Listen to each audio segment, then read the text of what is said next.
नमस्कार। आज हम बात कर रहे हैं बाधाओं पर, रुकावटें जो हम सबके जीवन में आती हैं। हाँ बिल्कुल। तो ये हैं क्या असल में, और क्यों आती हैं ये? हमारी ये चर्चा एक लेख के कुछ हिस्सों पर आधारित है जिसका शीर्षक है बाधाएं, विकास के सोपान और कृष्ण का जीवन। अच्छा, हाँ। हम समझने की कोशिश करेंगे कि ये जो चुनौतियां हैं ये हमें कैसे बनाती हैं, और हाँ, इसमें प्राचीन ज्ञान और खासकर कृष्ण के जीवन से क्या सीख मिल सकती है। हाँ, ये बहुत दिलचस्प विषय है। लेख की एक लाइन है जो सोचने पर मजबूर करती है।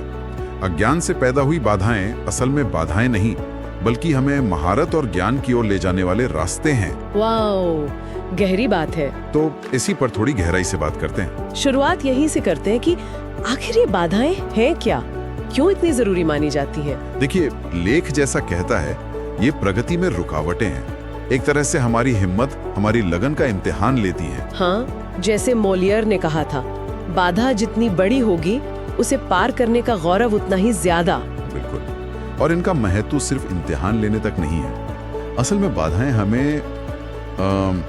हमें धकेलती हैं अपने कंफर्ट जोन से बाहर। अच्छा। हाँ, ताकि हम विकास कर सकें। भगवत गीता में भी आता है ना, समः सिद्धाव सिद्धौ च, मतलब सफलता हो या असफलता दोनों में एक जैसा रहना। बाधाएं हमें यही सिखाती हैं, वो आंतरिक संतुलन, मन को स्थिर रखना, चाहे बाहर कुछ भी हो रहा हो। तो मतलब ये हमें अंदर से मजबूत बनाती हैं। हाँ बिल्कुल, एक तरह की आंतरिक मजबूती। ये दिलचस्प है।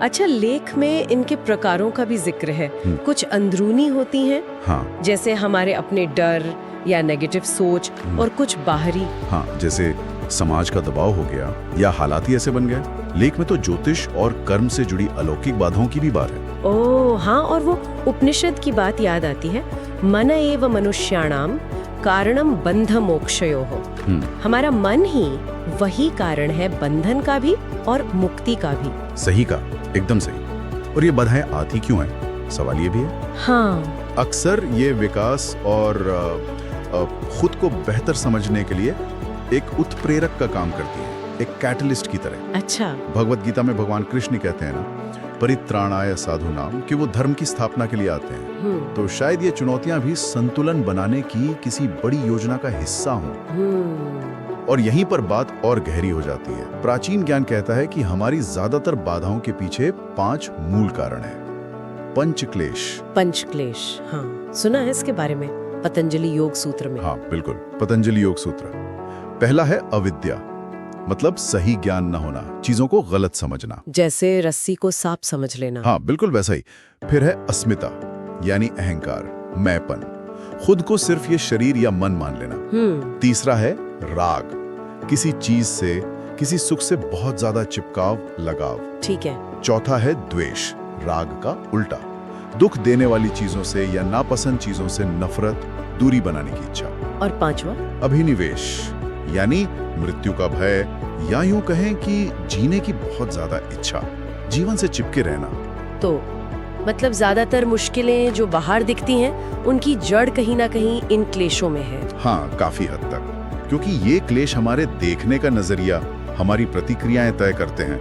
ये तो सोचने वाली बात है। शायद इसका सबसे बड़ा उदाहरण कृष्ण के जीवन में मिलता है ना? हाँ बिल्कुल, उनका तो जन्म ही देखिए, कारागार में हुआ, मामा कंस से जान का खतरा। हाँ। लेख में भी जिक्र है कि बचपन में ही पूतना, तृणावर्त जैसे कितने ही राक्षसों का सामना किया। हाँ, लेख में एक जगह लिखा भी है, हम अवतारों की पूजा इसलिए करते हैं क्योंकि उन्होंने सबसे मुश्किल लड़ाइयाँ लड़ी और जीती, जिससे हमें सच्ची महानता का रास्ता दिखा। और कृष्ण का जीवन इसी बात का प्रतीक है। सिर्फ राक्षस वध नहीं, उनका पूरा जीवन धर्म की स्थापना के लिए बाधाओं पर विजय पाने का एक निरंतर प्रयास था।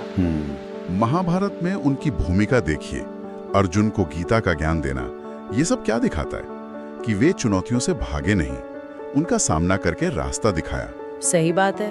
यहाँ तक कि उनकी मृत्यु भी, जो एक शिकारी के तीर से हुई, वो भी कर्म के सिद्धांत को ही सामने रखती है।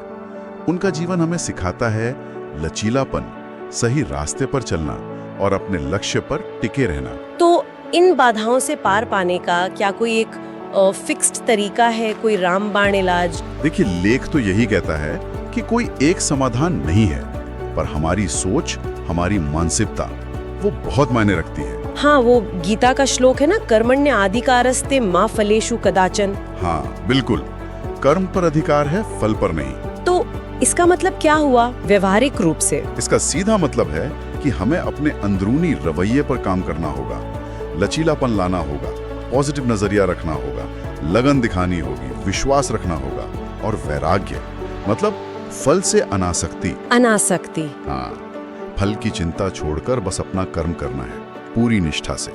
और वो जो शुरू में बात हुई थी ना कि अज्ञान से उत्पन्न बाधाएं मार्गदर्शक हैं। हाँ हाँ। जब हम मुश्किलों को सीखने का मौका मान लेते हैं तो उनका रूप ही बदल जाता है, उनका सामना करना आसान हो जाता है। कृष्ण जैसे अवतारों का जीवन यही दिखाता है, कैसे बाधाओं को सीढ़ी बनाया जा सकता है। तो अगर संक्षेप में कहें तो बाधाएं जीवन का हिस्सा हैं, विकास के लिए जरूरी हैं, और अक्सर इनकी जड़ वो पंचक्लेश हैं, खासकर अविद्या यानी सही समझना होना। इन्हें समझना ही इनसे निपटने का पहला कदम है। कृष्ण का जीवन एक मिसाल है कि कैसे मुश्किल हालात में भी जीता जा सकता है, धर्म के रास्ते पर चला जा सकता है। बिल्कुल। गीता के आखिर में कृष्ण अर्जुन से कहते भी हैं, सर्व धर्मान परित्यज्य मामेकम शरणम व्रज, कि सब कुछ मुझ पर छोड़ दो, मैं तुम्हें मुक्त कर दूंगा, डरो मत। ये एक तरह से समर्पण और डर पर काबू पाने का संदेश है। और इस पूरी बातचीत से एक सवाल मन में आ रहा है, शायद लेख में सीधे तौर पर नहीं कहा गया है पर उससे जुड़ा हुआ लगता है। हाँ, कहिए। कहीं ऐसा तो नहीं कि हमारी सबसे बड़ी बाधा कोई बाहरी चीज ना हो, बल्कि उन बाधाओं से पार पाने की अपनी क्षमता को लेकर हमारा अपना ज्ञान हो, हमारी अपनी अविद्या। ये बहुत गहरा सवाल है, सोचने लायक। अपनी क्षमताओं के प्रति अज्ञान, हाँ, ये शायद सबसे बड़ी बाधा हो सकती है। इस पर जरूर सोचना चाहिए।